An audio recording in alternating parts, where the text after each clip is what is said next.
Assalamualaikum warahmatullahi wabarakatuh. Alhamdulillah rabbil alamin, assalatu wassalamu ala asyrafil anbiya'i wal mursalin wa ala alihi wa ashabihi ajma'in. Rabbi shrah li sadri wa yassir li amri wahlul 'uqdatam min lisani yafqahu qawli, amma ba'd. Bapak Ibu hadirin sidang salat subuh Masjid Al-Iqrar rahimakumullah, puji syukur kita panjatkan kepada Allah Subhanahu wa taala atas karunia kesehatan, waktu, kesempatan. Alhamdulillah pada pagi ini kita dapat melaksanakan sholat subuh berjamaah di Masjid Al-Iqrar yang kita lanjutkan dengan kajian sampai waktu syuruk gitu ya. Bapak Ibu sekalian, mungkin ada yang aneh gitu ya, tiba-tiba ada 2 orang depan gitu ya. Jadi Pak Doni namanya Pak ya, Doni Kusumo bukan Doni Kusuma ya. Beliau datang, saya coba set kajiannya model talk show katanya gitu ya, atau ada moderatornya lah gitu, atau mungkin nanti perlu bikin podcast dan sebagainya lah ya. Kalau ada usul-usul bagus kan perlu kita dukung. Nah, saya siap jadi kelinci percobaan pertama gitu ceritanya, sebelum nyuruh orang lain. Dan karena beliau yang usul, saya kasih tantangan juga, jangan hanya usul doang. Saya kasih tantangan, Anda hostnya yang pertama gitu. Gitu lah ya. Jadi usul kita kasih tantangan ya dijalankan gitu. Jangan usul begitu diajak untuk merelasikan usulnya entah kemana menghilang gitu ya. Nanti usulannya nggak dilaksanakan ngambek lagi, kan jadi susah gitu ya. Jadi mudah-mudahan kita coba gitu pagi ini usulan beliau saya akomodir, kita coba nanti modelnya talk show gitu ya. Beliau nanti kayak nanya saya tentang apa gitu ya. Cuman karena kajian saya ini adalah kajian ada kitabnya, maka saya mohon izin kitabnya saya buka gitu, agar nanti kalau ada jamaah yang dapat melihat kitabnya saya salah memahami bisa dikoreksi oleh jamaah gitu. Jadi mungkin seperti itu Pak Doni ya. Silakan gimana Pak Doni? Assalamualaikum warahmatullahi wabarakatuh. Sekarang kita mau membahas masalah halal lifestyle ya, Ustadz ya. Iya, Pak. Ya, halal lifestyle ini cakupannya sangat luas, namun ada hal-hal dasar yang mungkin kadang-kadang kita kehidupan sehari-hari lupa untuk melakukan itu. Contoh seperti hal kecil, minum harus menggunakan tangan kanan, seperti hal-hal seperti itu. Nah, ini usulan Ustadz juga bagus karena beliau sangat menguasai tentang apa yang akan kita akan yang disampaikan. Jadi waktu dan tempat kami persilakan Ustadz. Baik, terima kasih Pak Doni. Jadi obrolannya sebenarnya ringan aja Pak Doni ya. Beliau waktu itu pernah ikut kajian di suatu tempat gitu. Dan ustadznya itu ngulang-ulang mengingatkan jamaahnya ketika minum pakai tangan kanan itu 12 kali gitu ya. Ya, banyak 12 kali. Nah, 12 kali gitu. Jadi begitu dilihat ustadznya sedang ngaji, jamaahnya ada minum pakai tangan kiri. Diingatkan, Bapak Ibu ayo minum pakai tangan kanan gitu. Kok salam satu kajian 1 jam aja mengingatkan minum pakai tangan kanan sampai 12 kali gitu. Nah, gitu ya. Padahal bagi kita umat Islam, saya kira para ustadz kita sudah sering menyampaikan gitu kan, hal-hal yang baik itu dimulai dengan tangan kanan. Bahkan pakai baju aja kan lengan kanan dulu kita masukkan gitu. Pakai celana ya kaki kanan dulu yang kita masukkan. Nah, mungkin keberhasilan seperti itu menurut beliau ini hal-hal kecil tapi kayaknya nggak enak dilihat gitulah. Maka kita coba, kalau kita cuman monolog satu aja kan kadang-kadang kita kelewatan ya Pak Doni ya. Betul Tats, betul. Jadi mungkin kalau ada yang mengingatkan sama saya, oh ini kelewatan coba di ini gitu ya. Jadi Pak Doni mohon maaf kita yang kita bahas ini adalah kitab Syekh Yusuf Al-Qaradawi yang sudah wafat 1 bulan lalu. Mudah-mudahan ini menjadi wakaf dan sedekah beliau untuk umat Islam. Al-halalu wal haramu fil Islam, yang membahas tentang hal-hal yang dihalalkan dan diharamkan. Ini sebenarnya buku atas permintaan Muslim Council di Eropa gitu ya, karena mereka kesulitan untuk mendapatkan mabadiul halal gitu ya, dasar-dasar kehalalan gitu, karena mereka minoritas berada di tempat yang mayoritasnya adalah non muslim, yang kemudian agak kesulitan untuk mendapatkan barang-barang halal lah gitu ya. Nah, buku ini ada 4 bab. Yang pertama tentang kaidah-kaidah halal yang sudah kita bahas kemarin, ada 13 kaidah kalau nggak salah ya, mudah-mudahan sudah tersampaikan. Kemudian yang kedua, ini bab kedua tentang halal dan haram bagi seorang muslim. Nanti ada subbabnya, ada masalah makanan minuman, ada masalah pakaian, ada masalah perhiasan ya. Kemudian nanti ada bab ketiganya tentang kehidupan rumah tangga. Kemudian yang terakhir dalam kehidupan sosial gitu. Nah, nanti kehidupan pribadi ini selain masalah makanan minuman juga masalah profesi. Apa sih pekerjaan-pekerjaan yang di dalam Islam itu diingatkan untuk dilakukan gitu ya. Nah, nanti mudah-mudahan usia saya nyampe untuk sampai ke situ. Kemudian sekali lagi mudah-mudahan saya bisa memahami kitab ini dengan baik, tentu dengan kalau saya tampilkan begini mudah-mudahan jamaah bisa membaca. Saya kira insya Allah banyak jamaah kita yang juga lulusan pesantren ya, sehingga kalau kemudian saya salah memahami, mudah-mudahan saling ada yang mengingatkan gitu adanya. Jadi hari ini insya Allah masalah fil at'imati wal ashribati.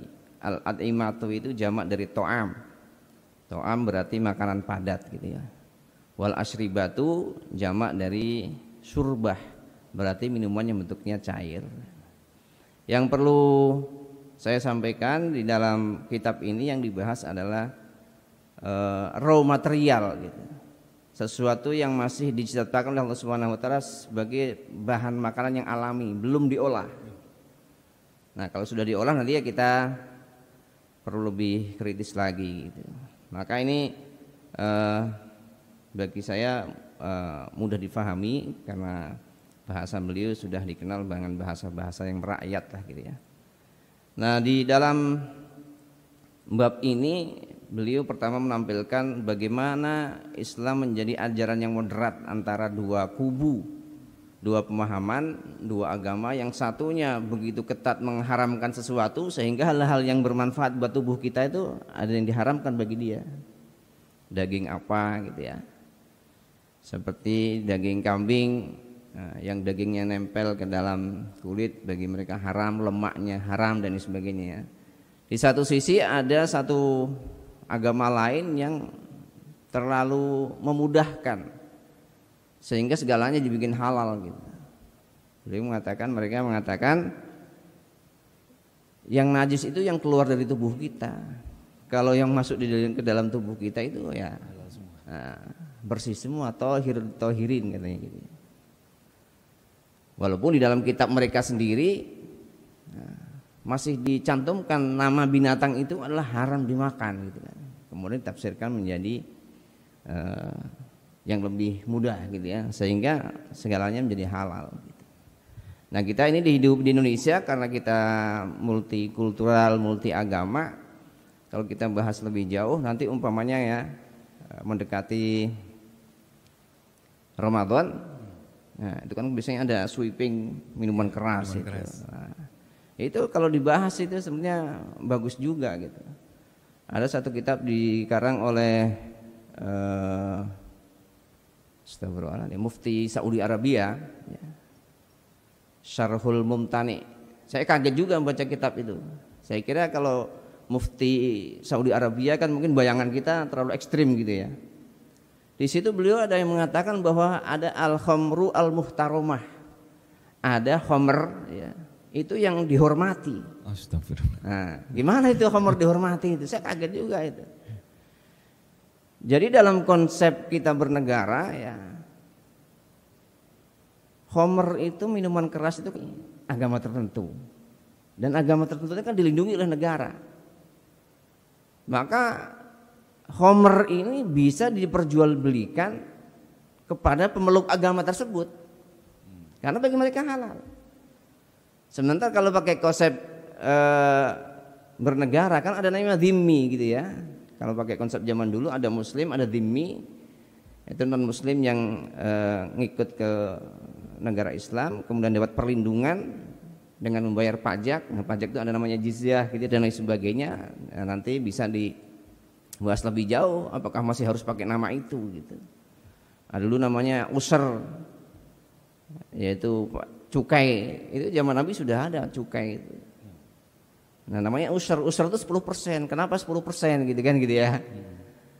Karena ada kaidah dalam muamalah itu harus seimbang. Dulu kalau umat Islam belanja ke Yaman yang dikuasai oleh adidaya Romawi, mereka dikenain cukai 10%. Nah, sekarang gantian lah kalau mereka belanjanya ke negara Islam yang waktu itu Madinah, dikenain cukai juga 10%. Nah, 10% itu bahasa Arabnya usr. Ya kan kata asrun kan? Asrun 10 ya. Bahasa Arabnya usr. Nah, sekarang kalau ada WTO yang antar dua negara itu 0% pajak biaya masuknya, apakah namanya menjadi diganti itu? Bukan menjadi usr, menjadi sifer gitu atau istilah itu nggak usah dirubah gitu, namanya usr tetapi tarifnya 0 kan gitu kan. Di dalam kitab itu Syekh Utsaimin mengatakan ada khamr muhtaromah. Jadi kalau ada seorang non muslim yang menganggap khamr itu halal, kemudian tempatnya kita hancurkan, maka kita wajib mengganti tempat itu. Dia punya botol cakep gitu ya, dipakai untuk naruh khamr, dan khamr itu diperdagangkan di antara mereka. Bagi mereka halal, mereka dapat perlindungan dari negara karena bayar pajak sama dengan kita. Kalau kemudian kita hancurkan itu botol yang cakep itu, ya maka kita masih mengganti. Karena mereka berhak mendapat perlindungan yang sama dengan umat Islam kan gitu kan konsepnya dhimmi itu. Iya, betul. Sama konsep musta'man gitu ya. Orang diplomat yang non muslim yang bertugas di negara Islam itu dapat perlindungan sama dengan seperti orang Islam yang tinggal di negara itu. Iya. Nah, hal seperti ini kan kalau kita bahas lebih lanjut kita nggak perlu sweeping ya kan. Asalkan ketentuannya benar ini diperdagangkan untuk antar mereka gitu kan. Makanya ada kawasan-kawasan khusus itu kan, ada kawasan pariwisata dan sebagainya. Dan saya cukup kaget ketika baca kitab itu, yang ngarang adalah mufti negara kerajaan Saudi Arabia. Yang kita selama ini berpaham, wah pasti ini nggak boleh ya, pasti ini nggak boleh gitu ya. Tapi ketika berbicara konsep bernegara, ada muslim, ada non muslim memberikan kewajiban yang sama terhadap negara, maka dia berhak mendapat perlindungan yang sama, maka tidak boleh didiskriminasi. Iya. Nah, itu areanya duty free ya, duty free. Nah, bisa jadi lah gitu ya. Iya. Nah, ini dalam masalah al-imah di sini beliau pertama kali ikhtalafatil umamu wasyu'ubu min qadimin fi amrin ma ya'kuluna wa ma yashrabuna wa ma yajuzu lahum wa ma la yajuzu wa bi khassah fil ad'imati al-hayawaniyah. Beliau membuka pembahasan tentang makanan dan minuman ini, mengatakan bahwa hal ini sudah dibahas dari zaman dulu, agama-agama zaman dulu gitu ya. Apa yang boleh mereka makan, apa yang nggak boleh mereka makan gitu. Nah, di sini dibuka dengan tadi moderasi Islam itu, Islam mengambil tengah-tengah, tidak terlalu semuanya serba dihalalkan, tidak juga semua serba diharamkan. Karena kaidahnya dalam muamalah itulah interaksi horizontal sesama makhluk, kita dengan sesama manusia, kita dengan alam sekitar kita, dengan binatang, dengan tumbuhan, itu kan muamalah namanya. Interaksi horizontal. Itu kan hukum dasarnya adalah boleh. baik bentuknya makanan, baik bentuknya perbuatan, tasarrufat gitu kan. Makanya kalau kemudian sekarang ada akad-akad baru, ada bisnis baru, anak-anak muda sekarang apa tuh? Jualan apa? SS ya, screenshot pakai Apple ya. Pakai Apple terus diedit. Jadi orang nggak punya mohon maaf, nggak punya iPhone, ya, pengen seakan-akan dia sedang chat menggunakan iPhone gitu ya. Betul. Nah ini kan gaya hidup gitu. Ini jadi bisnis juga buat anak-anak muda kita gitu. Wah tolong dong Pak Doni, seakan-akan saya sedang chat dengan siapa gitu. Tapi pakainya iPhone. Padahal mobil dia apa? HP dia Vivo gitu kan. Tapi nggak dipengen ketahui bahwa dia Vivo. Pengennya dia diketahui teman-temannya punyanya iPhone gitu ya. Itu ada bisnis begitu tuh. Nah kalau kita bahas nih boleh nggak gitu kan? Kalau pakai kaidah dasar bahwa muamalah itu hukum asalnya adalah mubah ya, selama tidak ada penipuan, selama tidak ada kebohongan dan sebagainya kan. Maka kalau kita lihat kaidah dalam muamalah yang tasarrufat tadi bentuknya adalah perbuatan, tingkah laku kita dengan alam sekitarnya itu kan ada di Al-A'raf 33. Innama harrama rabbiyal fawahisha ma dhahara minha wa ma batan wal isma wal baghya bil haqqi wa an tusyriku billahi ma lam yunzil bihi sultana wa an taqulu 'alallahi ma la ta'lamun. Al-A'raf itu berarti surat ke berapa? 7 ya. Surat ke-7 ayat 33 itu, Pak. Jadi yang tidak boleh itu hanya 5 di situ disebutkan. Bahwa Allah Subhanahu wa taala hanya mengharamkan 5 perbuatan gitu ya. Yang pertama al-fawahish. Al-fawahish itu jamak dari fahisyah. Kalau kita ingat fahisyah, maka ada ayat lain mengatakan wala taqrabuz zina fa innahu kana fahisyatan kan? Fahisyah. Kemudian al-isma. Nah, isma itu apa? Kemudian al-baghyu itu apa? Kan gitu kan. Mungkin ya al-baghyu yang sering kita ingat adalah khotib yang itu sebelum menutup kan innallaha ya'muru bil 'adli wal ihsan wa ita'idil qurba wa yanha 'anil fahsya'i wal munkari wal baghyu. Nah, baghyu itu apa? Baghyu itu memusuhi orang lain tanpa sebab. Nah, gitu. Kemudian apa? Wa antusyriku billahi ma lam yunzil bihi sultan. Kita menyekutukan Allah Subhanahu wa taala, enggak boleh. Wa antaqulu 'alallahi ma la ta'lamun. Kita mengatakan sesuatu tentang Allah sementara kita enggak mengetahui. Yaftaruna 'alallahil kadhiba gitu ya. Nah, tinggal nanti kan kita bahas lagi yang termasuk fahisyah itu perbuatan apa saja. Kalau perkataan apa saja. Apakah cat mesum itu termasuk fahisyah kan gitu kan? Yang termasuk ismun itu apa? Yang termasuk bagian itu apa kan begitu ya? Jadi kan dibikinkan tapi kalau secara pokoknya yaitu di dalam ayat itu hanya 5 disebutkan. Pun begitu tentang makanan disebutkan hanya 4 saja yang haram itu. Baik di Al-Baqarah 173, di Al-An'am 145, di Al-Maidah ayat 3 itu hanya 4 makanan saja yang diharamkan. Yang bentuknya di sini dikatakan al-hayawaniyah gitu ya, hayati. Sedangkan yang bahan dasarnya adalah tumbuh-tumbuhan, tidak ada tumbuh-tumbuhan yang di Al-Qur'an itu diharamkan. Tidak disebut ilalang haram bagi kamu makan ilalang, enggak ada. Terus bagaimana konsep haramnya untuk ilalang itu untuk tumbuh-tumbuhan gitu kan? Ya kalau tumbuh-tumbuhan selama itu tidak merusak, enggak. Jadi haram itu ada 2. Ada barang itu aslinya haram, ada barang itu aslinya halal, cara mengolah ataupun cara mendapatkannya haram. Yang pertama itu namanya halalun lidzatihi. Memang sudah aslinya haram. Nah, disebut di Al-Qur'an yang namanya disebutkan hanya khinzir aja. Selain khinzir enggak ada di Al-Qur'an disebut. Nah, itu berarti sudah haramun lidzatihi. Barang itu, material itu sudah aslinya sudah haram gitu. Mau diolah dengan cara yang halal tetap haram, kan gitu ya. Nah, nanti dari 4 macam raw material atau bahan dasar makanan itu, yang 4 itu, yang 2-nya adalah haramun lidzatihi, aslinya sudah diharamkan. Yang 2 lagi haramun li ghairihi, dia haram karena ada sebab eksternal gitu ya. Cara mendapatkannya. Cara mendapatkannya, cara mengolahnya. Makanya kalau kita baca silahkan di Al-Baqarah 173 maupun di Al-An'am ya kan 145. Qul la ajidu fima uhiya ilayya muharraman ala ta'imin yad'amahu illa ayyakuna maitatan. 1. Jadi katakan wahai Muhammad, saya tidak mendapatkan apa yang diturunkan Allah Subhanahu wa taala ke muka bumi ini dalam bentuk makanan. Ada yang diharamkan kecuali 4. Sini ada di bawah nanti.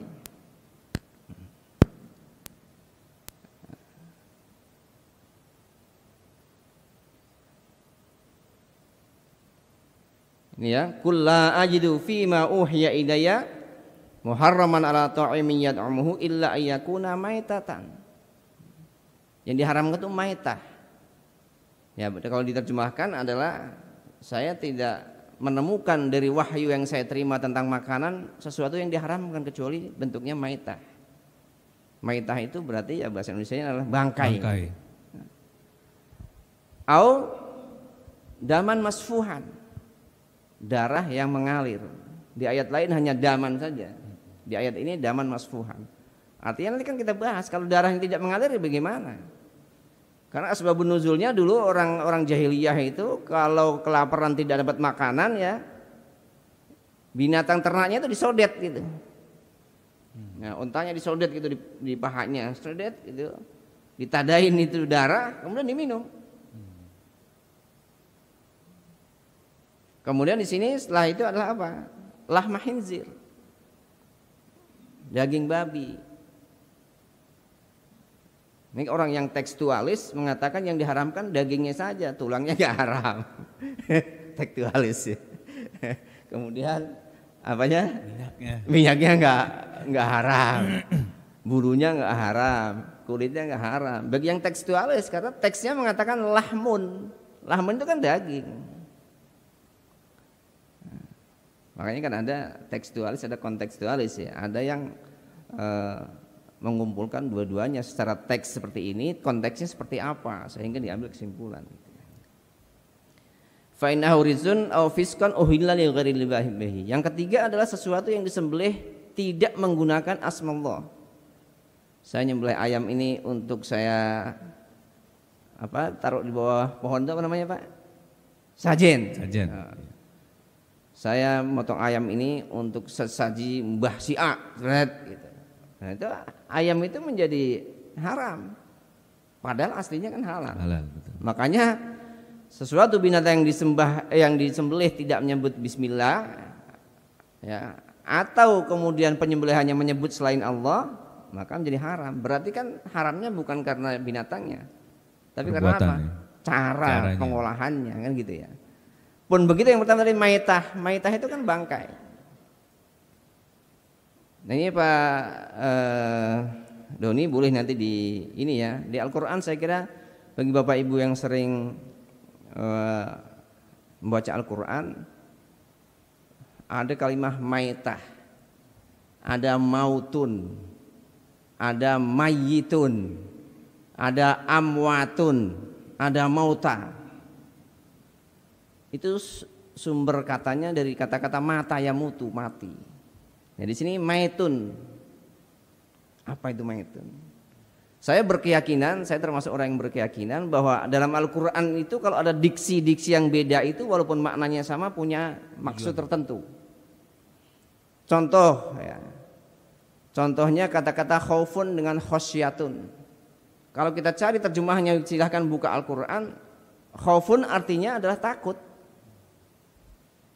Innalladzina qalu rabbuna Allahu tsumma istaqamu tatanazzalu alaihimul malaikatu alla takhafu wa la tahzanu. Janganlah engkau takut, janganlah engkau sedih. Kemudian ketika ulama yang takut apa pakainya? Khosyatun. Innama yakhshawwaha man ibadihi al ulama. Ketika kita takut anak kita kelaparan sehingga kita bunuh, pakainya apa? Khosyatun. Wala taqtulu auladakum khasyata imlaq. Coba dicari terjemahannya, sama-sama takut. Tapi kenapa yang ini pakai khosyah, yang ini pakai khauf? Secara bahasa sama, tetapi saya berkeyakinan punya makna yang berbeda. Nah ini bisa Bapak Ibu ketahui kalau sering baca, ini kok sama gitu, sama. Nah ngajinya ya seperti ini, mudah-mudahan kita cuma dipancing, pulang penasaran gitu. Nah biar Pak Doni nambah ilmunya, saya kasih PR nih. Nah, kan. Jadi pulang ini kan mau nggak mau terpaksa nyari itu. Ada maitun, ada mayitun. Nah sekarang kalau kita melihat tetangga kita meninggal, nyebutnya apa? Mayat atau mayit? Nah, ada yang bilang mayat, ada yang bilang mayit. Itu kan asalnya dari bahasa Arab tadi, maitun sama mayitun. Ada lagi amwat. Ada lagi mauta. Lalu yang mautun apa? Al-Baqarah umpamanya. Idza hadara ahadakumul mautu. Ya kan? Sama seperti kita mengatakan hadas. Kita wajib wudu kalau keluar hadas kecil dan hadas besar. Coba kalau saya tanya, hadas itu apa sih kira-kira? Apakah buang anginnya, atau anginnya, atau pipisnya? Kalau kita bisa jawab ini, maka kalau ada orang yang bertanya, gimana sih yang keluar angin di belakang, kok yang dibasuh di depan, muka kita yang dibasuh? Kalau kita bisa menemukan ini, insya Allah kita bisa jawab. Tapi kalau kita nggak menemukan ini, ya jadi bingung gitu ya. Yang pipis di bawah, kenapa yang suruh wudhu mukanya, tangannya, kakinya, justru yang pipis nggak kita basuh, di kewajiban wudhu kan nggak termasuk kan? Karena hadas itu artinya adalah proses terjadinya sesuatu, ya kan? Jadi bukan barang yang keluar, bukan prosesnya. Kalau barang yang keluarnya bisa jadi najis, bisa jadi enggak. Angin nggak najis kan? Nah, tapi kalau air pipis najis kan? Najis. Kalau yang keluarnya adalah dari belakang najis kan? Kalau proses untuk keluarnya itu perlu tenaga yang banyak, menjadi hadasnya besar kan gitu ya. Sehingga seluruh tubuh kita karena ikut terlibat dalam proses pengeluaran itu wajib dibasuh semua, menjadi mandi kan gitu. Nah karena hadas itulah proses, bukan barang yang keluar, ya wajarlah prosesnya dari mana, kemudian yang dibasuh yang mana. Itu wajar karena bukan membersihkan najis wudu itu. Wudu itu adalah apa? Raf'ul hadasi, ya kan? Ya kan gitu ya? Betul. Pengertian dari wudu kan begitu. Nawaitu al-wudu'a li raf'il hadasi. Saya niat wudu untuk mengangkat hadas atau menghilangkan hadas. Sementara hadas itulah proses tadi, ya tentu masih masuk akal gitu. Tapi kalau hadas itu dikatakan sebagai barang yang keluar, itu salah. Karena barang yang keluar bisa angin tidak najis, bisa air menjadi najis, bisa kotor menjadi najis gitu. Nah, ini biar apa namanya, Pak Doni nambah ilmunya, saya kasih PR. Apa itu bedanya ada mautun, ada mayyitun. Firman Allah Subhanahu wa taala, innaka mayyitun. Allah ngomong kepada Nabi Muhammad, innaka mayyitun wa innakum lamayyitun. Kalau yang mauta apa? Yang mauta ada di An-Naml ayat 80. Innaka la tusmi'ul mauta wa la tusmi'us summad du'a idza wallaw mudbirin. Yang amwat apa? Yang amwat wala tahsabannal ladzina qutilu fi sabilillah amwat. Janganlah engkau menganggap orang yang mati dari jalan Allah itu mati, amwat. Tapi terjemah dalam Al-Qur'annya itu mati semua itu. Bal ahya'un inda rabbihim yurzaqun. Tapi orang-orang yang mati fisabilillah itu hidup, diberi rezeki di sisi Allah Subhanahu wa taala. Nah, di dalam masalah makanan ini menggunakan kata maitun. Tidak pakai tasjid, mayyitun bukan, tapi maitun. Asal katanya sama, mata ya mutu mayita. Maka Bapak Ibu sekalian, saya kasih dikurangi sedikit ini PR-nya. Kalau maitun tidak pakai tasdid itu barang yang sudah rohnya keluar dari jasadnya tanpa dengan cara yang disyariatkan oleh agama. Jadi binatang tiba-tiba kita pulang nih punya koi gitu ya, tiba-tiba sudah nggak bergerak. Itu namanya maitah. Maka nanti di surat Al-Maidah ayat 3 dijelaskan apa sih maitah itu? Maitah itu adalah apa? Al-mutaraddiyatu wan natihatu wa ma akala sabu'u, yang mati karena saling tanduk menanduk gitu kan, yang satunya mati, maka jadi maitah, dia menjadi bangkai. Atau dia jatuh, ada namanya kambing apa? Gunung ya? Domba gunung. Kambing gunung kepleset gunung. dia, belum ahli naik gunung gitu ya, kambing gunung belum ahli naik gunung, kepleset jatuh mati dia. Nah, maka bangkai itu.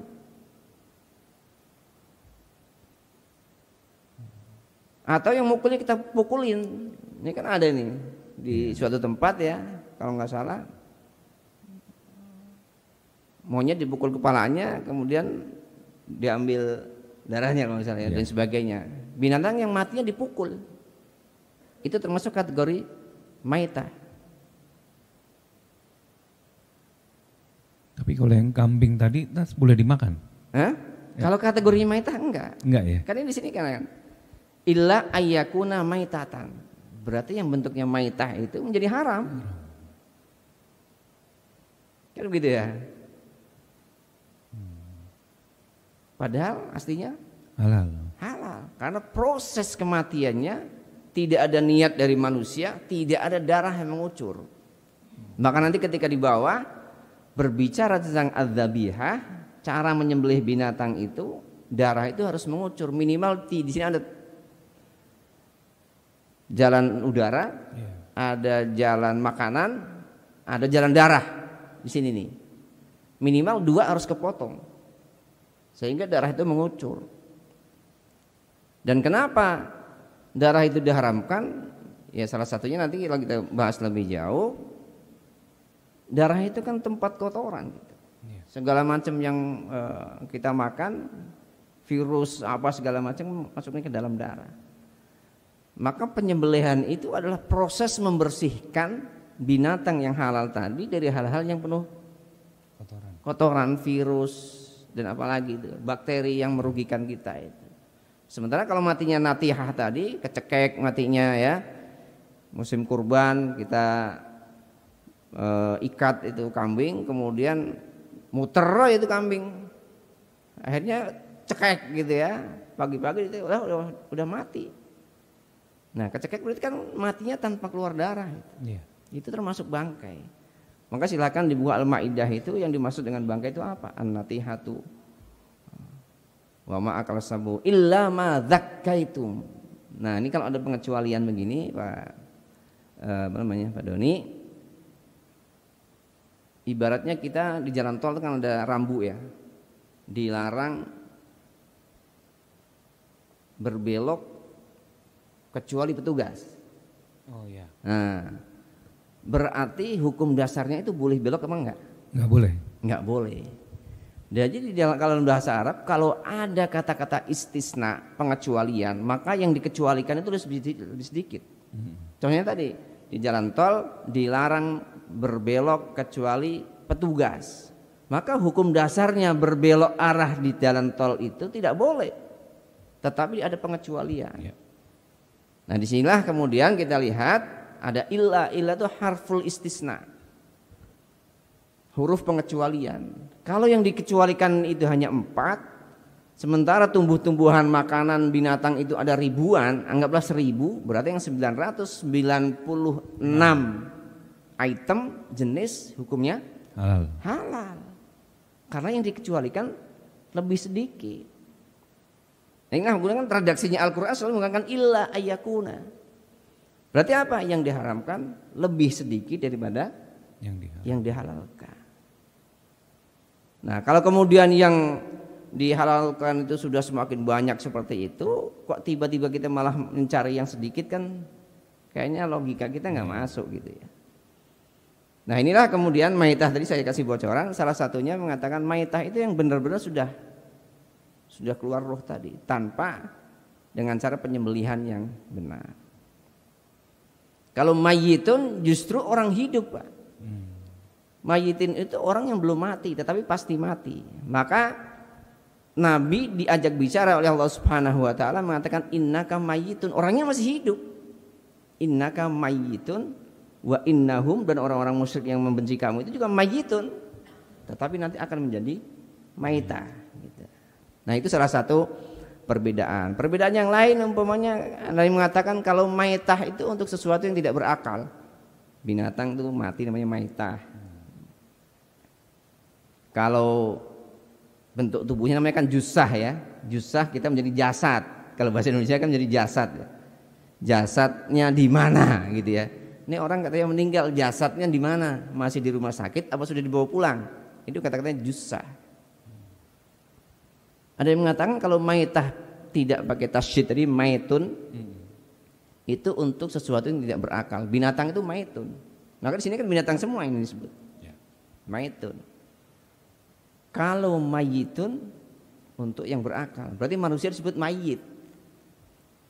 Bukan mayat ya? Bukan mayat gitu ya. Cuman terjemahan dalam bahasa Indonesia sudah banyak yang salah kaprah gitu. Tidak sesuai dengan makna aslinya. Sehingga kadang-kadang kalau kita membaca kitab kemudian asosiasikan dengan bahasa Indonesia kita nggak nemu gitu. Karena apa? Keseringan salah terjemahan. Yang sering saya sebutkan seperti muhrim. Kita pasti mengatakan saudara kita yang tidak kita sentuh tidak batal namanya muhrim kan? Adik kita, ibu kita. Tapi yang bukan itu kan namanya bukan muhrim ya. Jangan deket-deket loh, bukan muhrim gua, gitu ya. Bukan muhrim jadi. Bukan muhrim kan? Padahal kalau kita baca dalam bahasa Arab, muhrim itu bukan itu. Muhrim itu orang yang berpakaian ihram. Kita pergi umroh, suruh melepas semua pakaian yang pakai jahitan, kemudian pakai cuma 2, itu namanya muhrim. Tapi di kita muhrim namanya apa? Orang yang tidak boleh dinikahi. Maka kalau kita baca kemudian terjemahkan dalam bahasa Indonesia kadang-kadang nggak nemu-nemu gitu, karena salah terjemah. Sementara orang yang tidak boleh dinikahi itu namanya mahram. Jangan-jangan nanti karena keseringan mengatakan minal aidin wal faizin, mohon maaf lahir dan batin. Minal aidin wal faizin artinya apa? Minal aidin wal faizin artinya apa? Mohon maaf lahir dan batin. Bisa jadi begitu jangan-jangan. Karena apa? Karena sudah keseringannya. Padahal minal aidin wal faizin artinya apa? Semoga kita kembali kepada sifat kesucian kita gitu kan.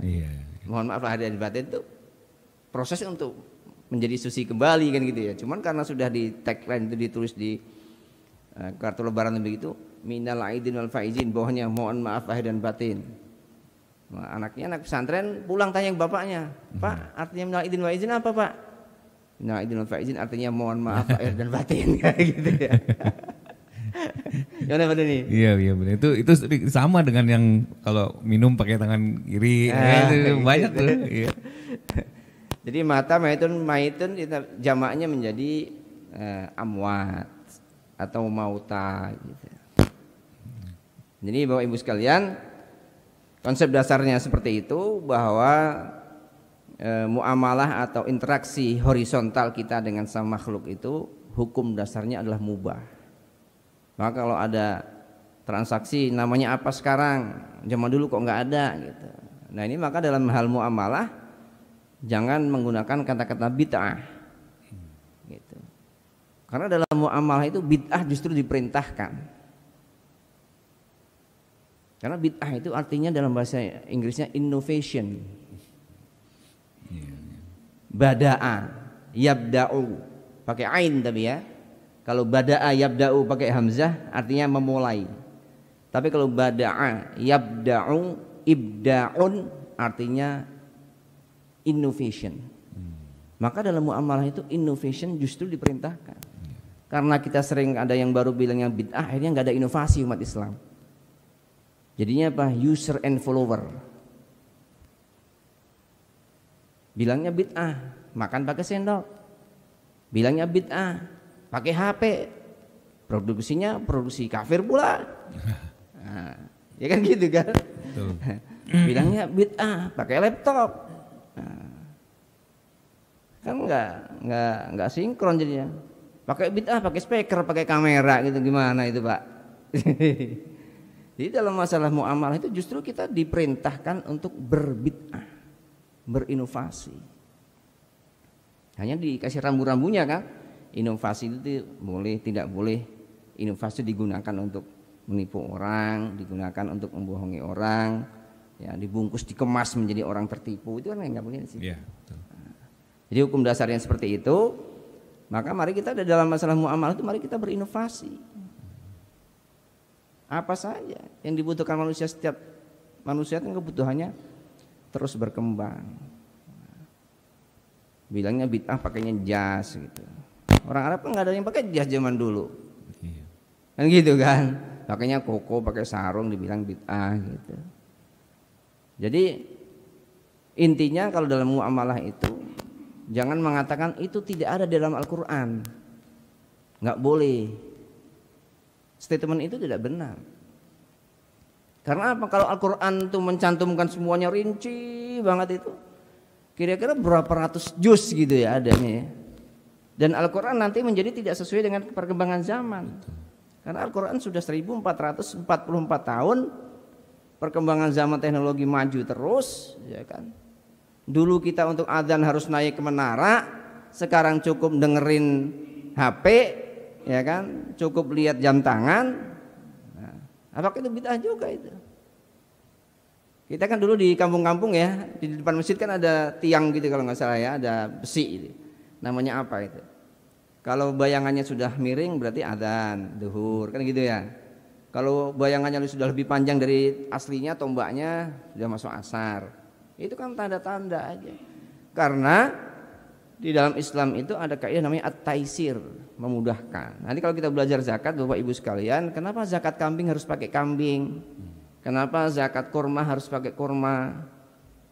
Karena kemudahan. Di zaman itu duit susah. Tapi petani punya kurma, peternak punya kambing. Nah kalau sekarang barangnya susah, duitnya banyak, mau pakai yang susah, padahal konsepnya adalah at-taisir, memudahkan. Nah kalau kita mau belajar seperti itu kan nanti jadi fleksibel kita, nggak harus bayar zakat fitrah, cari beras, sementara di kantong kita ada duit. Nah, kan gitu kan. Nah itu kan hal-hal yang sebenarnya kalau kita kaji lebih jauh ada kaidah-kaidahnya, taisir, kemudahan. Kalau zaman dulu kemudian Allah Subhanahu wa taala mewajibkan zakat kambing itu pakai uang, ya bingung orang sana, duitnya kagak ada. Duit aja masih impor dari mana? Romawi dan Persia, nggak punya duit sendiri. Peternak punyanya kambing, punyanya unta, suruh bayar zakatnya pakai uang. Ya nyusahin namanya. Sementara konsep dasar agama kita itu yuridullahu bikumul yusra wala yuridu bikumul usra. Allah menginginkan kemudahan dan tidak ingin menginginkan kesulitan dari kita. Maka sekarang apa sekarang? Zakat lebih mudah uang. Semua orang punya uang. Tapi susah dapat barang kan gitu ya. Betul. Ada yang mengatakan kita punya duit banyak belum tentu dapat barang yang kita inginkan. Artinya apa? Ya inilah tadi inflasi itu. Nah kalau konsep-konsep seperti ini kita gali bersama gitu kan, kita hidup jadi nyaman, jadi mudah gitu ya. Nggak harus apa konsepnya. Ya kan? Kalau bisa disusahin kenapa dimudahin? Kalau bisa disusahkan kenapa dimudahkan? Karena kalau bisa disusahin ngapain dimudahkan gitu. Itu konsepnya apa tuh? Konsepnya pengacara kali. Padahal agama kita konsepnya adalah taisir, memudahkan. Nah, gitu ya. Kalau kita mudahnya pakai sarung aja ya sarung kan menutup aurat kan. Punyanya celana jeans ya apa-apa pakai celana jeans di depan nggak masalah. Itulah mungkin Pak Doni ya. Nah, lagi Pak Doni gimana Pak Doni? Kayaknya sudah mau suruk ini. Iya. Mungkin nanti ada kita sambung lagi ya Ustadz ya. Pembahasan ini karena akan terbagi menjadi beberapa pembahasan ya. Terima kasih Ustadz atas pembahasannya hari ini. Semoga dapat memberikan manfaat bagi kami semua. Wabillahi taufiq wal hidayah. Mungkin ada pertanyaan ya, boleh pertanyaan ya Ustadz ya. Kan masih ada waktu 2 menit suruk itu. Mungkin dari jamaah ada yang mau bertanya, silakan. Namanya juga interaktif Pak, kita aktif gitu Pak. Saya kira sebenarnya kan setiap hari menemukan gitu dalam kehidupan kita sehari-hari itu menemukan gitu. Hal-hal yang seperti saya sampaikan tadi. Kalau nggak ada saya kira ya cukup ya. Nanti silakan dikomentari, boleh di YouTube-nya nanti diedit dulu, boleh di Google kalau Bapak Ibu sekalian lihat apa namanya di Google Masjid Al-Iqra itu ratusan itu komentar tentang Al-Iqra itu. Dan kalau kemudian salah satunya kok satpam diganti dan lain sebagainya itu kadang-kadang kita dapat informasi dari Google, Pak. Ya, kadang-kadang jamaah kan ada yang nutupin nggak enak, kasihan apa segala macam gitu ya. Tapi ada jamaah-jamaah lain yang sholat di sini, wah begitu dibentak sama satpam dan lain sebagainya. Jadi kalau ngelihat kok satpam tiba-tiba nggak ada gitu, coba di ulasan Google itu. Kita bisa cari informasi dari bermacam-macam karena ratusan itu orang. Ada yang dari call center ya, ada yang di website. Kan kita sudah membuka itu seluas-luasnya. Mari kita manfaatkan bersama, saling mendukung, saling mengingatkan dalam rangka kita untuk memberikan yang terbaik. Jadi alhamdulillah 2 pekan lalu saya diminta untuk mengisi manajemen masjid se-Bekasi Selatan, Pak. Jadi kita tuh Al-Iqra sudah jadi contoh banyak masjid. Bagaimana manajemennya mereka pengen niru gitu kan. Dan lain sebagainya. Yang sudah datang ke sini banyak juga dari Islamic Center, dari masjid lain, bagaimana mengelola masjid. Nah kalau kita semua jamaahnya saling mendukung, ya, ada yang salah itu diingatkan, jangan dibully. Ini kadang-kadang kan salah dibully gitu ya. Tapi ketika diundang, ayo coba kasih masukan bagaimana, nggak mau hadir gitu. Ini penyakitnya kita coba kurangi hal seperti itu. Kita insya Allah terbuka ya. Kok tiba-tiba satpam ini nggak ada itu, tanya-tanya kemana gitu ya. Kadang-kadang itu informasinya di Google, ada yang di kotak kaleng situ, ada yang ini dan lain sebagainya, ada yang ngirim foto. Silakan dilihat. Tetapi akan lebih baik kalau kita ketemu setiap hari, tidak usah pakai Google gitu Pak. Karena yang baca jadi ratusan orang gitu. Nah, kalau kita ketemu setiap hari ya silahkan aja nih kurangnya ini dan lain sebagainya, mudah-mudahan bisa kita perbaiki. Terima kasih. Monggo Pak. Ya. Silakan Pak. Assalamualaikum warahmatullahi wabarakatuh. Waalaikumsalam warahmatullahi wabarakatuh. Ada pertanyaan yang mohon keterangannya gitu. Pertanyaan mohon keterangan tentang hadas tadi. Orang bertanya kenapa sih orang Islam itu kalau kentut yang dicuci, nah itu tadi yang tentang hadas tadi, kok dicuci semuanya gitu, kalau artinya membatalkan tadi. Hanya itu aja Ustaz, keterangannya bagaimana kita cara menjelaskan, sebetulnya yang nanya orang non muslim gitu Ustaz. Itu aja Pak Ustaz, terima kasih. Assalamualaikum warahmatullahi wabarakatuh. Waalaikumsalam warahmatullahi wabarakatuh. Terima kasih Pak. Jadi ya semua ilmu itu kan ada filosofinya gitu ya. Nah, cuman kadang-kadang kalau kita bilang belajar filsafat nanti jadi tidak percaya sama Tuhan gitu ya. Seperti saya sampaikan tadi, hadas itu kan kejadian Pak. Nah, kejadian keluarnya sesuatu dari tubuh kita itu. Nah karena yang keluar itu belum tentu najis seperti angin tadi, maka yang diperintahkan dibasuh adalah sesuatu yang selama ini paling banyak terkontaminasi dengan debu. Yang paling banyak terkontaminasi apa? Ya muka, tangan, kaki kan. Sehingga ketika kita masuk ke dalam masjid itu, yang paling banyak terkontaminasi sudah bersih. Sementara yang tubuh kita kan ketup baju, ya kan. Maka ada orang yang tidak buka sepatu, wudunya kan tidak perlu buka sepatu kan. Cukup dibasuh sepatunya saja. Mashul khuffain namanya. Karena itu yang berinteraksi dengan debu gitu. Jadi kenapa wudunya pakai yang dibasuh mukanya, tangannya dan kakinya? Karena itulah yang paling banyak terkontaminasi dengan debu. Sementara yang keluar dari angin tadi nggak najis, maka tidak perlu dibersihkan. Kan gitu ya. Kalau kita pipis, ketika pipis kan sudah istinja, najisnya sudah juga dibersihkan. Nah inilah ibadah karena niat tadi kan, raf'ul hadas itu tadi Pak. Nah sementara kalau hadas besar, untuk keluar hadas besar, mohon maaf sperma itu kan seluruh tubuh kita ikut terlibat itu, maka perlu didinginkan. Dulu kalau salah ada ustadz kita yang ngasih filosofi hukum Islam, ada kalau salah ya,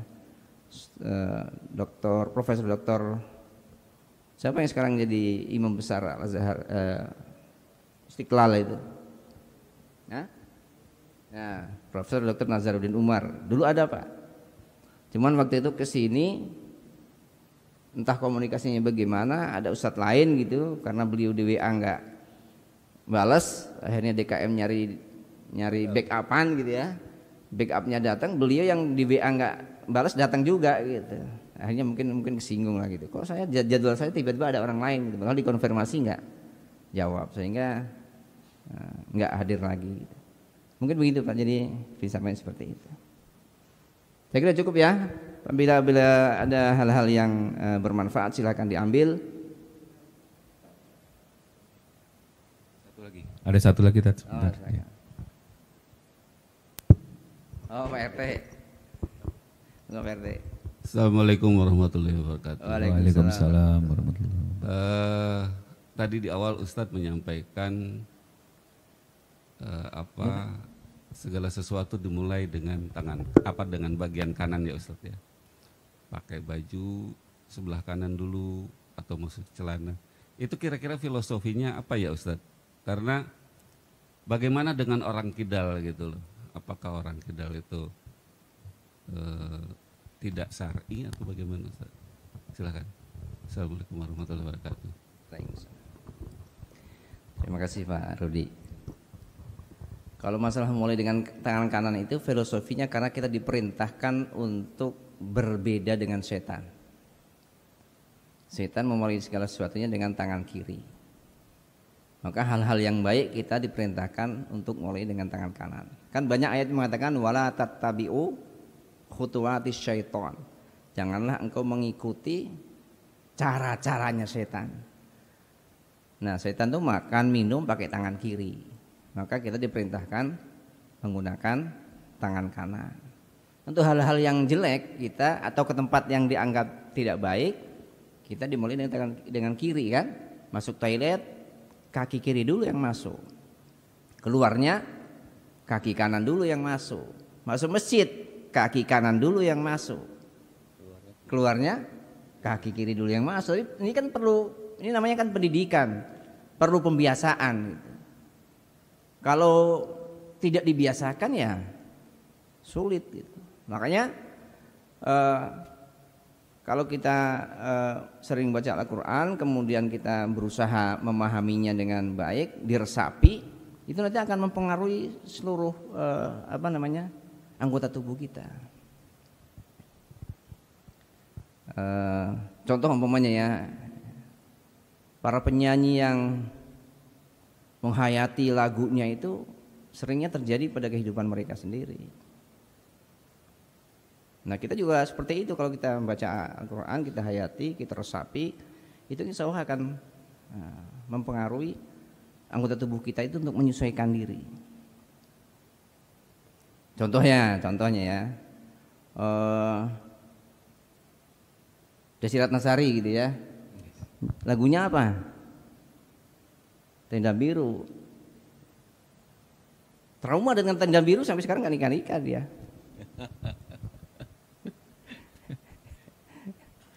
Ariel gitu kan, karena pakai topeng terus gitu kan sama Luna Maya, sampai sekarang ya nggak jadi, karena setiap ketemu apa, bukalah topeng, bukan gitu ya. Apalagi contoh lagi, Ayu Ting Ting gitu kan, coba salah alamat RT 3 RW 5, orang-orang di RW 19 ya nggak ketemu, begitu ketemu salah orang berapa bulan cerai.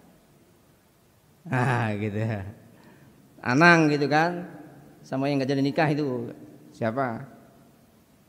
Judulnya gue apa? bukan jodohku kan. Walaupun dulu sudah hingar-bingar yang nggak jadi nikah orang bukan jodohku. Jangan pilih aku ya, jangan pilih aku gitu kan waktu itu. Sama Syahrini nggak jadi nikah dia walaupun sudah hebohnya minta ampun. Tapi dengan istrinya sekarang apa? Jodohku gitu ya. Nikah jadi gitu. Makanya kalau kita resapi segala macam Jawa, kemudian itu mempengaruhi anggota tubuh kita itu ya. Makanya itu perlu namanya pembiasaan. Inilah pendidikan bukan pengajaran gitu. Akhlak itu pendidikan. Karena harus ini terus. Kita punya putra putri bapaknya ke masjid terus, diajak ke masjid terus saja belum tentu ke masjid kan. Apalagi kalau bapaknya nggak pernah ke masjid, nggak pernah nyuruh ke masjid, kira-kira ke masjid nggak? Ya kecil kemungkinannya. Nah kemudian kidal nggak syar'i, itu namanya pengecualian tadi Pak.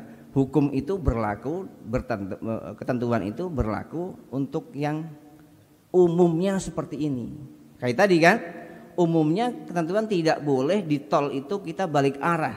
Hukum umumnya seperti itu, tapi kecuali pengecualian bagi petugas. Nah kemudian yang kidal, ya kecuali yang kidal kan begitu Pak. Mungkin begitu Pak RT ya. Terima kasih. Sekali lagi apabila yang benar silakan diambil dari Allah Subhanahu wa taala, yang salah dari saya pribadi mohon dimaafkan. Wabillahi taufiq wal hidayah. Wassalamualaikum warahmatullahi wabarakatuh. Waalaikumsalam warahmatullahi wabarakatuh. Terima kasih Ustadz. Mungkin cukup banyak materi yang bisa kita dapat pada hari ini. Kita tunggu lagi untuk bab-bab selanjutnya. Terima kasih jamaah yang sudah hadir. Wabillahi taufiq wal hidayah. Wassalamualaikum warahmatullahi wabarakatuh.